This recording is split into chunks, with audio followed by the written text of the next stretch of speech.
The British royal family is a subject of attraction around the world. Millions of tourists flock to the UK and London all year round to visit the numerous historic locations associated with the monarchy.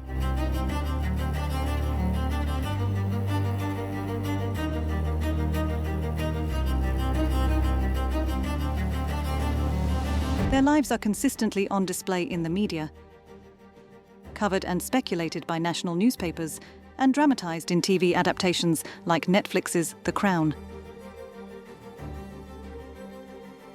Arguably, the most followed aspects of the royal family have been the love stories, the relationships, the tragedies, royal babies and marriages, with the wedding of Prince William and Catherine Middleton, for example, peaking at a total of 36.7 million viewers. This infatuation with the royals has been aided by the emergence of social media and the internet. However, it was present over half a century before, near the dawn of the late Queen's reign.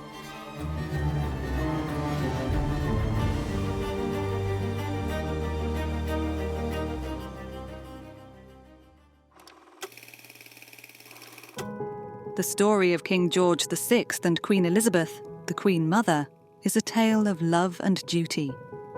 Their marriage in 1923 marked the beginning of a partnership characterised by mutual respect and affection. Elizabeth's steadfast support was crucial to George VI, especially after he unexpectedly ascended to the throne in 1936, following his brother Edward VIII's abdication. Despite his initial reluctance and struggles with a stammer, Elizabeth's encouragement and dedication helped him navigate his royal duties and boost his confidence. Together, they provided a strong sense of stability and continuity for the British monarchy during the tumultuous years of World War II and beyond. Their bond was not only a personal source of strength for George VI, but also a cornerstone of their public service, endearing them to the British people. What follows is the journey of how their romance and devotion grew, and what ultimately concluded the royal love story of Elizabeth and George.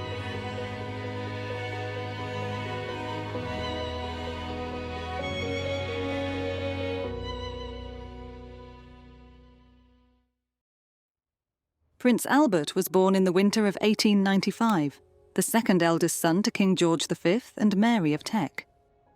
Terrorised by his father and overshadowed by his gregarious elder brother and heir to the throne, Edward, Bertie grew into a shy and quiet figure. George VI was quiet as a child. He had a good relationship with his other siblings, but he wasn't as excitable as his older brother, Edward.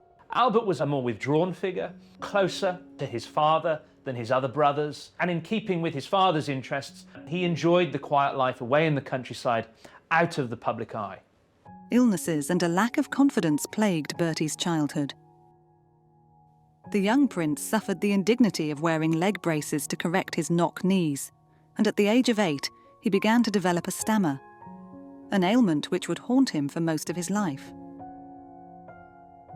George VI was the opposite of his brother Edward growing up. He was Albert, he was known as Bertie. He was shy, he was retiring, while his brother was outgoing. He wasn't as good looking as Edward, he wasn't as well dressed, he wasn't as charismatic, he didn't have the same success with women. Edward's relationship with his younger brother Bertie was very warm when they were younger boys. There was very little between them in terms of their age, and they grew up best of friends. However, as the two men grew older, life became a bit more difficult. George had a very specific way that he wanted to live. He was much more of a kind of private figure. He was more withdrawn in terms of his public image. He didn't have the sort of the charisma and the glamour that was possessed by his older brother Edward.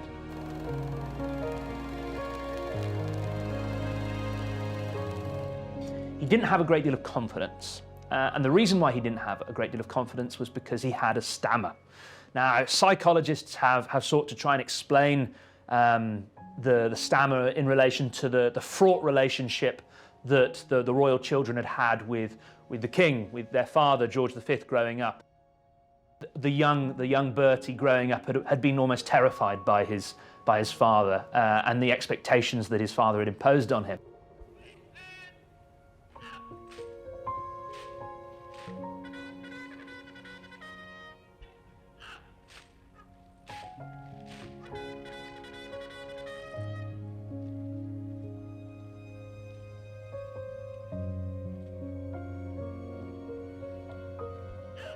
George V was very much an old-fashioned patriarch. He was somebody who believed not just in the idea of spare the rod and spoil the child, but also in the very Victorian idea that children should be seen and not heard.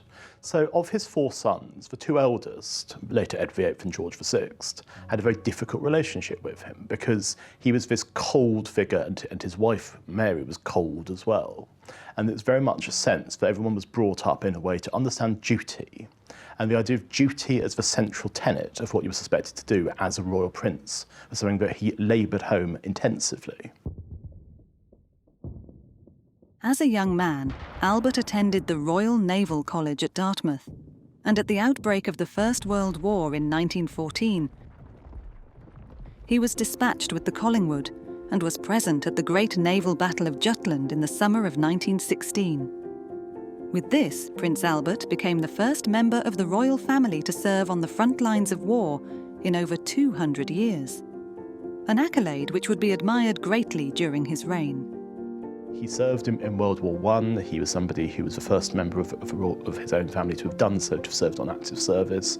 He had a great respect for the armed forces, and you can see that if he never had become king, he would have been one of those figures within the royal family who was always well-liked, whose debilitating stammer meant that public speaking was a nightmare for him. But in private life, he was absolutely fine. He wasn't somebody who was affected by it to the extent that he was publicly. He didn't have a great deal of confidence. He wasn't as outgoing as other members of his family, and a bit more withdrawn. I think in that respect, we can understand why later on he would be a more reluctant figure when it came to becoming king. As a character, he was a much less likely king than Edward ever was, because he was somebody who didn't seem to be very comfortable around people. Without freedom, there can be no enduring peace, and without peace, no enduring freedom. Born second in line to the throne, his parents drilled a sense of duty into him from a young age. On the 4th of June 1920, King George V bestowed the title of Duke of York upon Bertie. He consequently began to take on more and more royal duties. Representing his father, Bertie acquired the nickname of the Industrial Prince, as he often toured coal mines and factories, taking a great interest in industrial work. However, Prince Albert's stammer soon became a major source of embarrassment for him, as well as the royal family. King George V regularly became frustrated with his son's affliction. Bertie would soon begin to seek a wife who could help carry the heavy burden of royal life and relieve his family's expectations. Elizabeth Angela Marguerite Bowes-Lyon was the youngest daughter and the 9th of 10 children of Claude Bowes-Lyon, Lord Glamis, later the 14th Earl of Strathmore and Kinghorn, and his wife Cecilia Cavendish Bentinck. She spent her early childhood at St Paul's Waldenbury in Hertfordshire, north of the capital. This was the country home of her parents. When her father inherited his earldom in 1904, she became Lady Elizabeth Bowes-Lyon. Elizabeth enjoyed her childhood, unlike her husband. It was a time of happiness, fun, and filled with a deep sense of love and security. Lady Elizabeth's mother encouraged her children's education in the arts and culture. She was educated at home, and by the age of 10 she was fluent in French.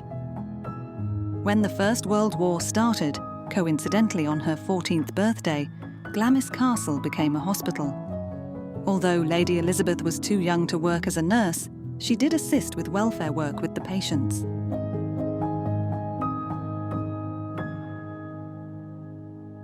As well as caring for the troops, Lady Elizabeth also played a significant part in rescuing the castle's contents during a severe fire on the 16th of September, 1916.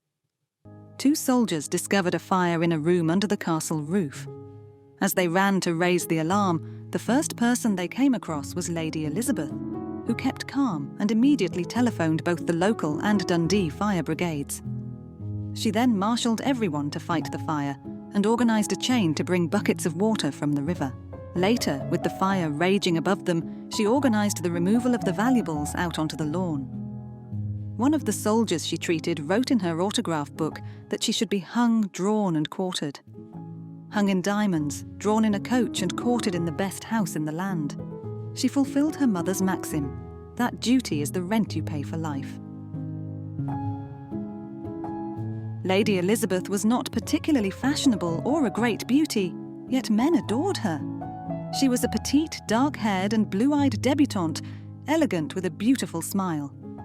She was powerful, confident and funny, with a strong personality and an incredible flirt, yet remained proper at all times. Exactly what Prince Albert needed. Bertie found his closest confidant and greatest supporter in his wife, Elizabeth Bowes-Lyon. From childhood, Lady Elizabeth and her older sisters had been friendly with the children of King George and Queen Mary. Occasionally, members of the royal family stayed at Glamis Castle. Prince Albert fell in love with Elizabeth in classic fairy tale style after laying eyes on her from across a crowded London ballroom floor. However, it wasn't going to be smooth sailing when it came to winning over Elizabeth's heart. Royal life offered little to a wealthy aristocrat's daughter. After a number of unsuccessful attempts to woo her and propose marriage to her, she eventually consented. It's really interesting that people often ask why Elizabeth Bowes-Lyon was so vituperative towards Wallis Simpson. And I think the answer for that is because she was envious of her. There was some talk at the time about whether she was in fact more interested in his older brother, Edward, Prince of Wales, and that was one of the reasons why she originally turned Bertie down. She actually wanted to marry Edward, and her mother was very keen on that idea. And it's little known, but Bertie had to propose to Elizabeth Bowes-Lyon 3 times before she accepted.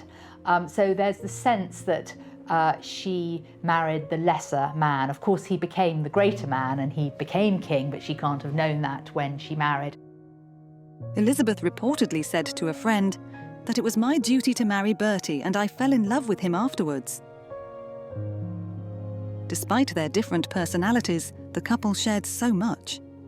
They both had a strong sense of duty, were deeply religious, and over time had affectionate love for one another. 1923, he wed the lovely Lady Elizabeth Bowes-Lyon in the wedding of the season. Together they toured the various dominions of the empire and seemed supremely happy. As the Duke of Kent, without the heavy sword of kingly responsibilities hanging over his head, young George led a carefree life. Possessing the common touch, he soon became a beloved figure in English life. The couple were married on the 26th of April, 1923, in Westminster Abbey and became the Duke and Duchess of York.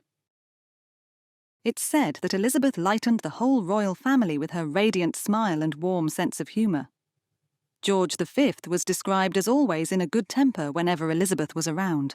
The newlywed couple embodied everything that was best about the monarchy in this period and presented themselves as very dutiful figures. His relationship with his wife, Elizabeth Bowes-Lyon, who later became Queen Elizabeth, was, one doesn't want to sentimentalise these things, but it was a very happy relationship. The two of them had known each other for many years, very, very much in love. It was a very conventional match. I mean, unlike Edward and his various mistresses and Ben Wallis, there was no question that they would get married. They got married and had 2 daughters. And essentially it gave him a stability and a happiness that he'd always wanted. She was a more dominant figure than he was, just as Wallis was a more dominant figure than Edward was. But she was also somebody who loved him and was keen that he be kept away from the more taxing aspects of royal life.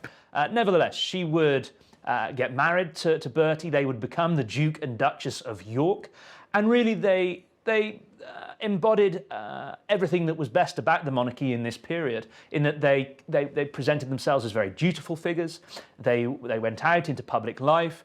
They toured towns and cities. They opened hospitals. They did all that was expected of royals of their generation.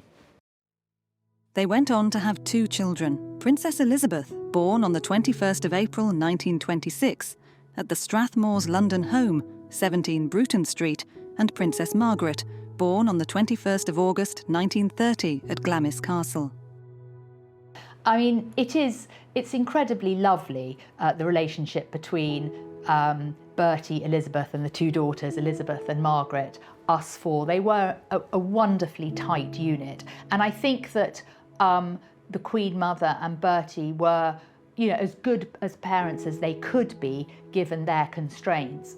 But Bertie had a particular passion for Margaret. It was always said that Elizabeth was his pride and Margaret was his joy. And in fact, Margaret understood his temperament. Margaret was terribly spoiled. I mean, she was a complete daddy's girl, but she was the only one who could soothe him when he got into what the family called one of his terrible gnashes, his kind of anxious, frustrated rages. And Margaret would be the one who could sort of tickle him out of those with humour and love and jokes. And he always gave Margaret an extra kiss. He also founded the Duke of York summer camps with the intention of bringing boys from all backgrounds together to enjoy outdoor life and activities. The camps featured community singing, which he would enthusiastically join in. The York family became a tight unit during their years together. It is often said that George VI regarded Elizabeth as his pride and Margaret as his joy, looking upon the two girls with a huge amount of devotion and love. Because they weren't first in line for the throne, the family could shy away from the public's view. George VI, when he was a younger man, was devoted to his wife Elizabeth, the Queen, and to their children Elizabeth and Margaret.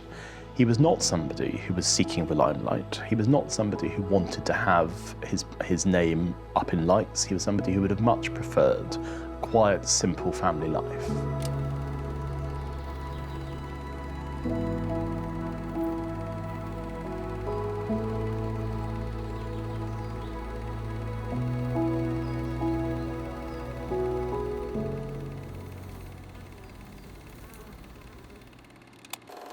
(1936), the year that changed everything.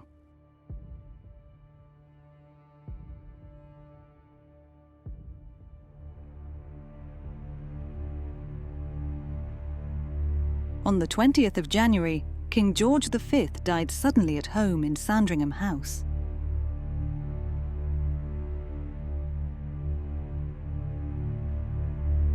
The monarch's 25-year reign had seen the country through the First World War and the founding of the House of Windsor.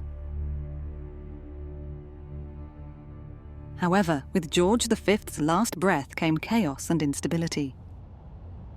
George V was a king who had to deal with a series of crises that coloured his reign, ranging from the First World War to the rise of communism and fascism, the Great Depression, and latterly the fragmentation of the empire. He was a king who had to move with the times. He did so by presenting himself as a figure of duty, who took his responsibilities as king very seriously, who put the nation ahead of his own desires.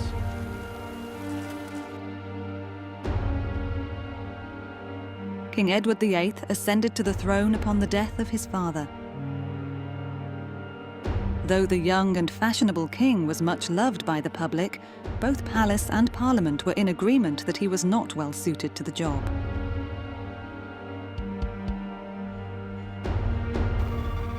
It has been an ancient tradition of the British monarchy that the new sovereign should send a message. Science has made it possible for me to make that written message more personal and to speak to you all over the radio.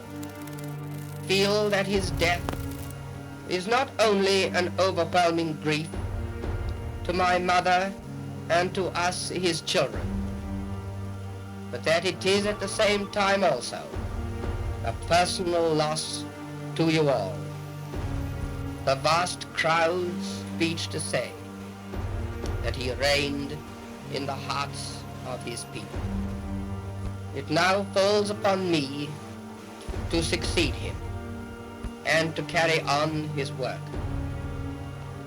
I am better known to most of you as the Prince of Wales, as a man who has had the opportunity of getting to know the people of nearly every country of the world.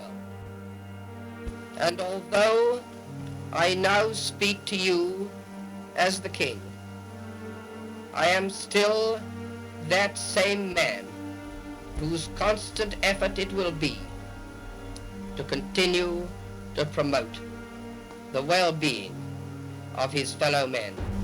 May the future bring peace and understanding throughout the world, and may we be worthy of the heritage which is ours. God save the King!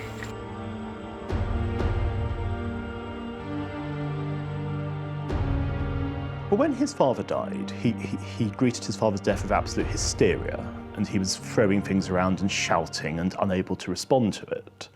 And I think a lot of people thought this was a very bad omen of what was to come, and they were proved right. Because Edward VIII is, in my opinion, the worst king who ever sat on the throne. He was somebody of quite a staggering self-absorption, mixed with a little light treachery. And I think that what he tried to do to the monarchy, if he had stayed on the throne any longer, would have systematically ruined it as an institution. Stanley Baldwin, the Prime Minister, was standing at a point-to-point with the courtier Tommy Lascelles, and Edward was doing one of his point-to-point rides, and Tommy Lascelles turned to Stanley Baldwin and said, "You know, sir, I often think that when we're waiting for the result of the point-to-point to come in, the best thing that could happen would be to hear that the Prince of Wales had fallen and broken his neck." And Baldwin replied, "God forgive me, so do I." Even before Edward became king, there was a general sense that he was a security risk, and the main reason why he was seen as a security risk were that his links with the Nazi Party and his friendship with von Ribbentrop, who would later become British ambassador, were seen as enormous potential threats to national security. At a time of great international unrest, the last thing that Britain needed was a king whose personal and indeed political motives were seen as suspect. The king had been having an affair with the twice-divorced American socialite, Wallis Simpson. In the year he became monarch, Edward VIII proposed to marry Wallis, an event which triggered a constitutional crisis across the British Empire.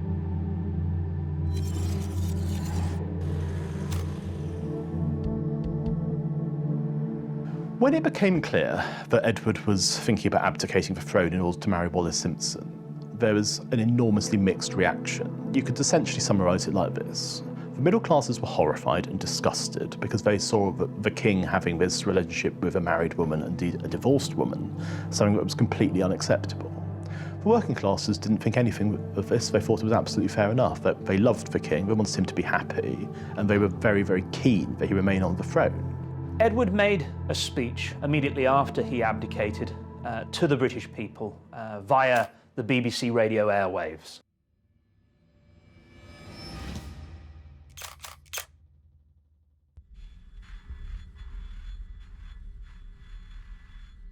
At long last, I am able to say a few words of my own.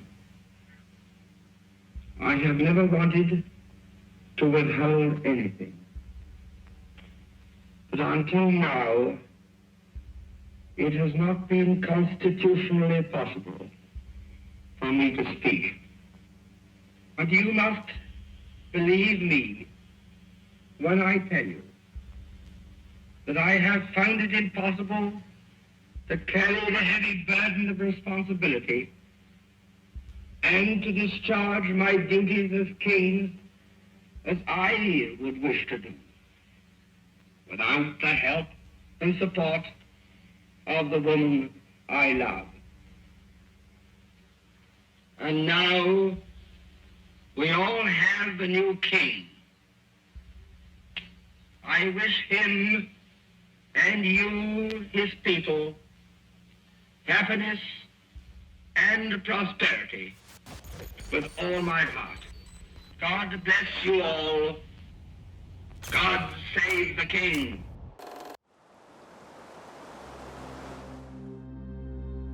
King George VI was crowned the following year in May 1937, the third and final king to reign in the year of 3 kings.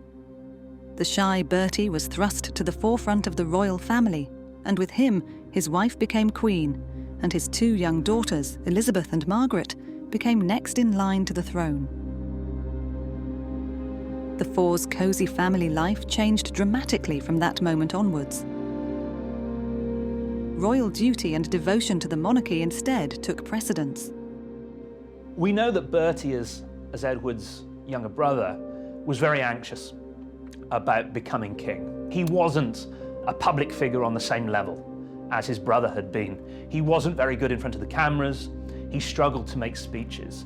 He was a reluctant monarch in that respect, and he knew that becoming king would mean that he had to put his home life, his family, on the back burner, that he had to embrace duty, responsibility now first and foremost. Bertie was a better mould of king. He was going to be more dutiful. He had a more stoic, traditional wife in Elizabeth Bowes-Lyon. In fact, Edward didn't cause collapse in the country. It was better for the country that he wasn't king. George V is famed for having said of his son, Edward, "After I am dead, the boy will ruin himself in 12 months. And I pray to God that my eldest son will never marry, and that nothing will come between Bertie and Lilibet and the throne." As the man who was never meant to be king, George VI felt overwhelmed with anxiety as he ascended to the throne in 1936. The new monarch's ongoing stammer compounded the precarious situation, and he worried about his adequacy for the huge task at hand.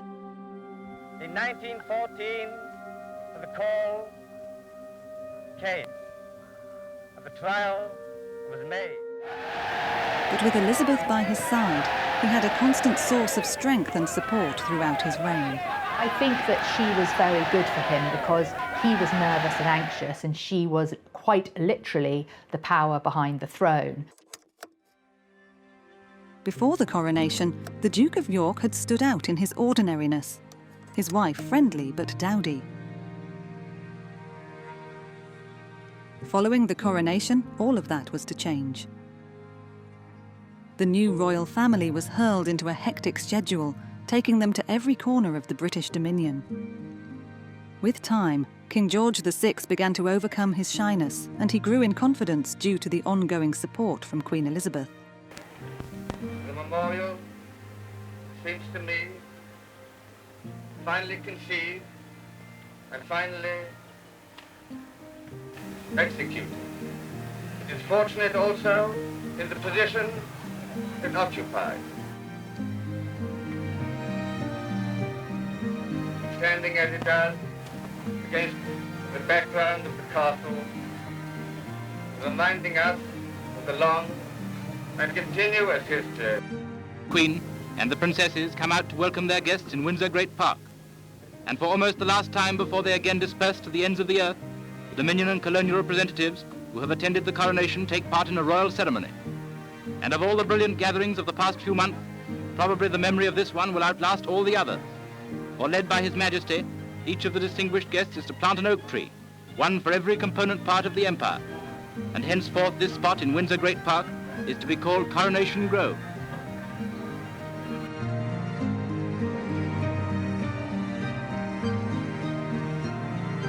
And as the years will lift its branches skywards, they will be a living memorial in rustling greenness for this happy first year of a new reign. When he became king, he accepted it. He accepted that it was his responsibility and that it was something that he would have to deal with. And the person that he had as his counsellor was Walter Monckton, who had also been Edward VIII's counsellor. Monckton was a lawyer who understood how things worked, and he was a very decent man. So the first thing that George VI did as king was to knight Walter Monckton. And he did it in his own private home in Piccadilly. And he said to Monckton as he was knighting him, "Well, Walter, I didn't do that very well, but it's the first time I've done it." And you can look at most of his reign up to the beginning of World War II as essentially that being a microcosm of it. You can see that he may not have done it very well, but it was the first time he'd done it. And although there are people who sneered at him, such as the diarist Chips Channon, for lacking glamour, for not being a charismatic figure, for his stutter, he was somebody who was trying his very best. And I think that's what you can see the king as being, somebody who was trying to be like his father, not like his brother. The instincts for the fashions of the late 1930s didn't come naturally to Elizabeth, nor did she have the figure for it. Instead, she created her own unique style. She wore a fairy tale dress specially designed for her part as queen. But the times of bliss would only last so long. As the Munich crisis unfolded, the reality of war engulfed Great Britain. The day that war was declared against Germany was a great moment of sadness and concern for the British public. They understood why this point had been reached, that Hitler had time and again broken promises, and as a result, Chamberlain and Chamberlain's government had been forced to declare war on Germany. In this moment of crisis, the British public, I think, were looking for leadership not just from the government, but also from the British royal family. They were looking for reassurance that everything would be okay and that the nation would get through this moment of peril. In this I'm in the line. No.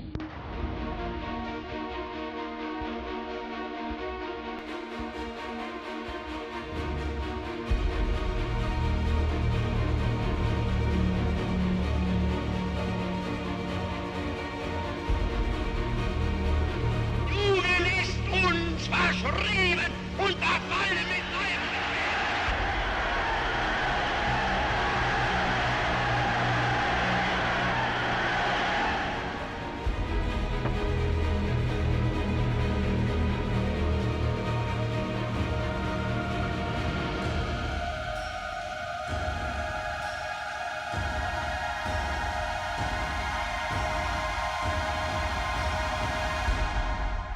Sure I am that this day,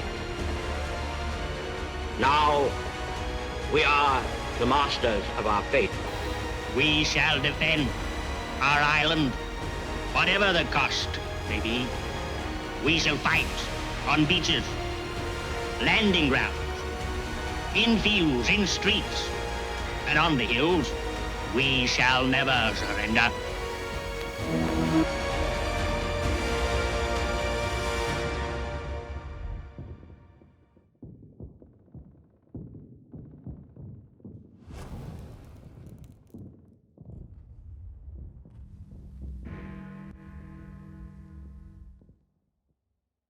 The popularity of the British royal family plummeted during the Second World War for a critical reason. This was a moment of austerity, rationing, control, and of blackouts, where ordinary members of the public were suffering hardships and couldn't access food and other necessities. The British royal family were not that popular during the Second World War, and there's a key reason for this. This was a moment of austerity, of rationing, of controls, of blackouts, where ordinary members of the public, where civilians were suffering hardships, where they couldn't access ordinary foodstuffs, where normal opportunities were closed down to them. And there was quite a lot of antipathy and anger towards sort of elite sections of society who seemed to be able to continue with their lives in normal ways. So it was crucial that the British royal family be seen as though they are suffering because of this war as well. And the bombing of Buckingham Palace in that respect represented an opportunity to demonstrate that royalty, that crown and people were suffering together. The King and Queen tirelessly visited the armed forces and bombed civilians and war factories. To those with shattered bones and bodies, a royal visit symbolised that the British nation knew and cared. Even the young princesses played their part in boosting the morale of the British citizens, notably in the 1940 BBC Children's Hour broadcast, where the young princesses Elizabeth and Margaret addressed the children of the Commonwealth.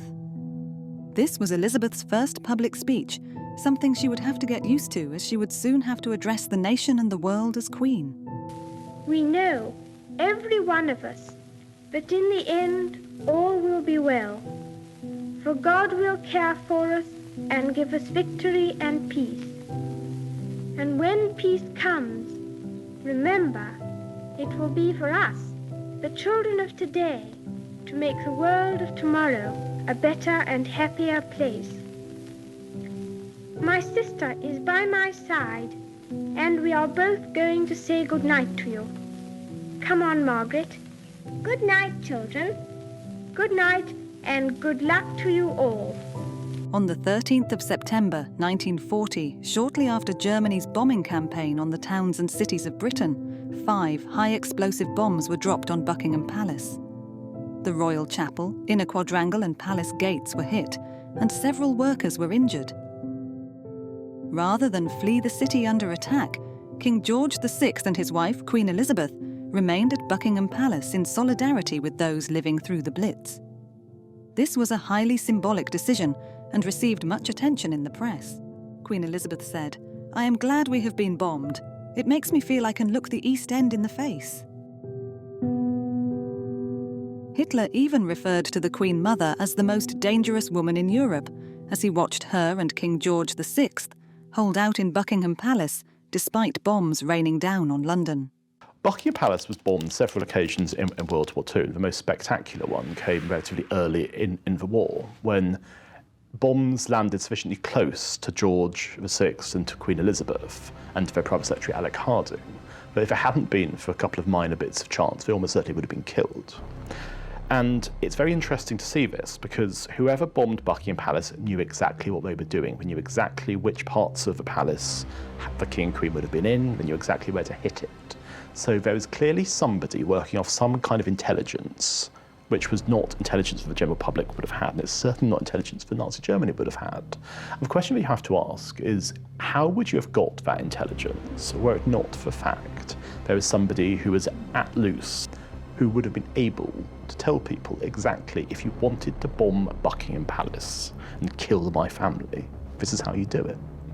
And of course the question is, did Edward actually want to see George VI and the Queen killed? I don't know is the answer to that, because on the one hand, he didn't like his brother, he was angry with his brother, but was he actually a traitor? I don't know. But what I think you can say is that his acts, even if they were not committed with intentional treachery, certainly added up to treachery. The King and Queen were exceptionally nearly killed, and it was just a stroke of luck that they weren't. I mean, at one point, windows had been left open that probably wouldn't have been left open under normal circumstances. If the windows had been shut, they would have smashed into 1,000 pieces of glass, probably would have killed everyone in the room.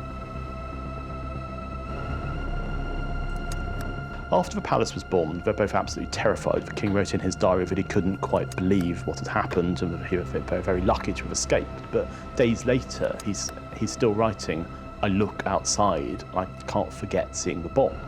It's quite clear that it had a kind of traumatic effect on both of them. What was very interesting was that, especially after Buckingham Palace was bombed and the King and Queen went out into the East End to see that they'd been bombed, and the Queen famously declared, "I'm glad we've been bombed because it makes me think I can look the East End in the face." There was a real sense of the traditional bounds coming down, a real sense that they were all in it together. The King and Queen were very keen to emphasise a narrative that they, the royals, and the British public at large were all in this war together. There was a sense of shared sacrifice that united crown and people. What you saw with the King and Queen was that they really were cheek by jowl with their subjects. I mean, they knew they could have been killed just as anyone else could have been. And although, of course, they did all these things with an eye for publicity, it was also something that they genuinely believed. They genuinely were sincere about the idea of wanting to be standing alongside their subjects who had been bombed, who were going through the same things they were, because obviously they knew they were just as likely, if not more likely, to be bombed than anybody else. Once again, Londoners who have known nights of terror before return to their bombed-out homes. Britain's beloved monarchs are on the scene a short while after, again demonstrating a human sympathy for their subjects, whose courage has never yet been shaken. But king, queen, or humble citizen, all veterans of the Blitz, demonstrate once more that London can still take it. On the 2nd of September 1945, World War II ended. The enemy who drove all of Europe into war had finally been overcome. On VE Day, the royal couple stood on the balcony of Buckingham Palace. Their daughters joined them before secretly wandering the streets of London and shouting with the crowd for the king to come forth. But the celebrations could only last so long. The king knew that he and his prime minister had the challenging task of rebuilding the country from the rubble. So many lives had been lost, and enormous economic and social deprivation existed. The enemy who drove all Europe into war has been finally overcome. But at this hour, when the dreadful shadow of war has passed far from our hearths and homes in these islands, we may at last make one pause for thanksgiving and then turn our thoughts to the tasks all over the world which peace in Europe brings with it. First, and let us remember those who will not come back, their constancy and courage in battle, their sacrifice and endurance in the face of a merciless enemy. Let us remember the men in all the services, the women in all the services who have laid down their lives. We have come to the end of our tribulation, and they are not with us at the moment of our rejoicing. The king always kept an optimistic and brave face for the sake of his people, despite knowing the dark truths of reality, a trait his eldest daughter Elizabeth idolized him for. However, the burden of being king can sometimes be too heavy to bear for just one man, leading to George's rapidly declining health.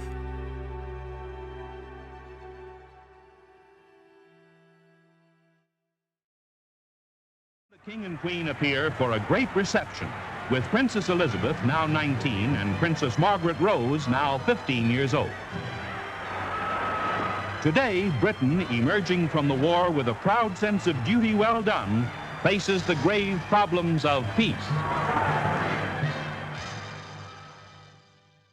The British people welcomed the end of the Second World War.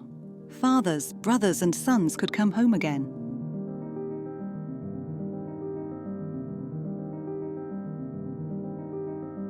However, with peacetime comes new challenges, new instabilities, and new ways of thinking.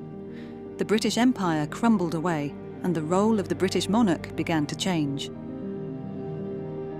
The First and Second World Wars were disastrous for the British Empire in that they put huge pressures on the British economy.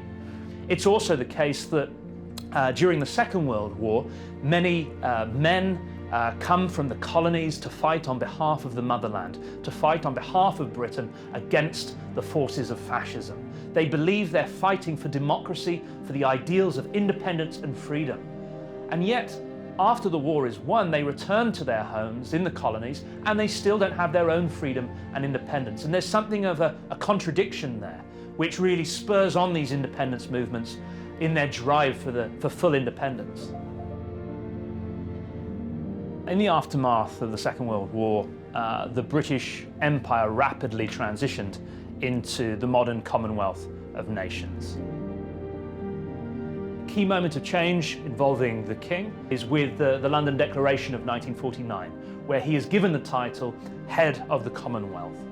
So whereas he was once an emperor, he now has this more diffuse title, this less well-defined title, but nevertheless it's a key symbolic role at the heart of this new thing we call Commonwealth.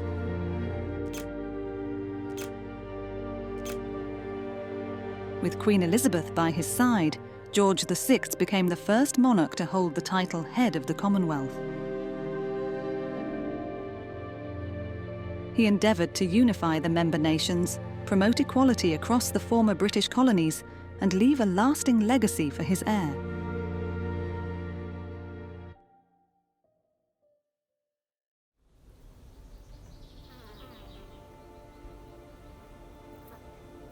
King George's health rapidly declined in the immediate years after the war. Conscious of his lack of time, he endeavoured to prepare Elizabeth for the greatest duty of her life. I think it's fair to say that the two things that destroyed George's health and led him to an early death were first of all his becoming king at all, and secondly the sheer stress of what he had to do in World War II, because if a war had never happened, if a peace had been sought with Hitler that had then been agreed, he may have lived longer, but he was faced with the most horrendous stress and pressure. You can understand why. If you've been faced with that level of trauma, it's not going to be something you can walk away from very easily. George VI, who had, as a young man, often suffered from ill health, became quite ill as a result of the Second World War. The stress of the conflict told on him. He was a heavy smoker, and by 1945, his health was actually very poor.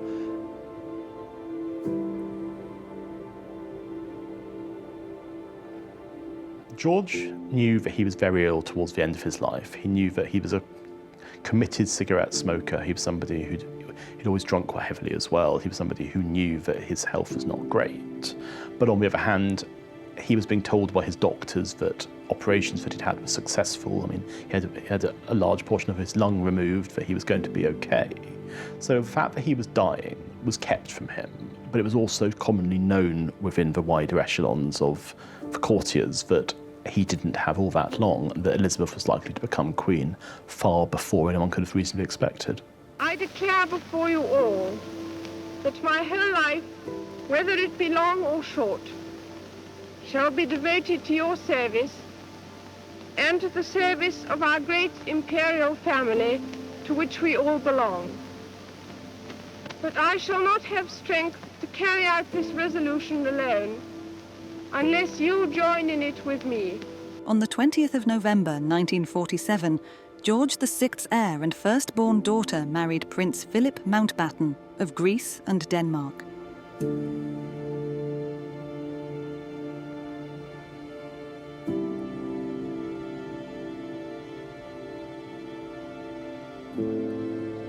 But when the young princess embarked on a tour of Kenya with her husband in 1952, she never expected to return as queen. Now the Princess Elizabeth we knew and loved returns amongst us as our queen. Before her plane, her government and leaders of the other parties receive her greeting. No queen had ever such councillors so predetermined to give of their best. No queen had ever such a people so devoted.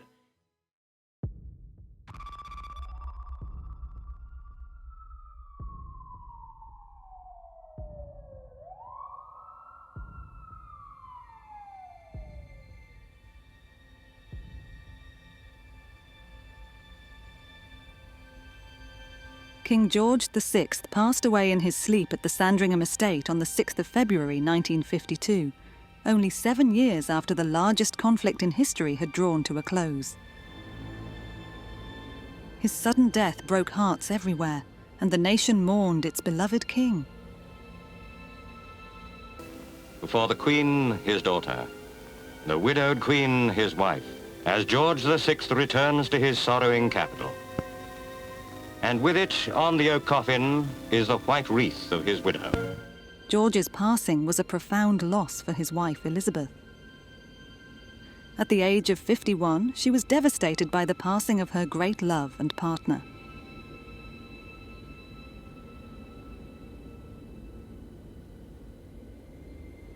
Despite her grief, she found renewed purpose in supporting the new monarch, her daughter, Queen Elizabeth II. Her resilience and dedication to the royal family and her country during this challenging time further solidified her legacy as a pillar of strength and continuity for the British monarchy. 200 years have wrought an immense transformation in the civilization of the world.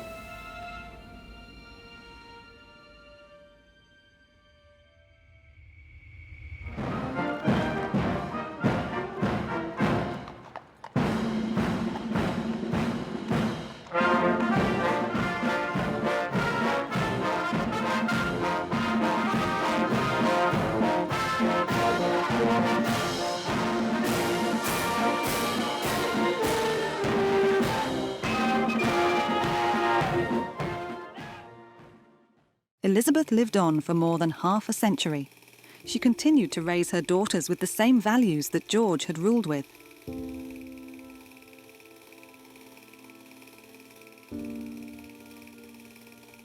Reaching the grand old age of 101, the mother of the house represented not only Britain and the Empire, but also a whole century of human history.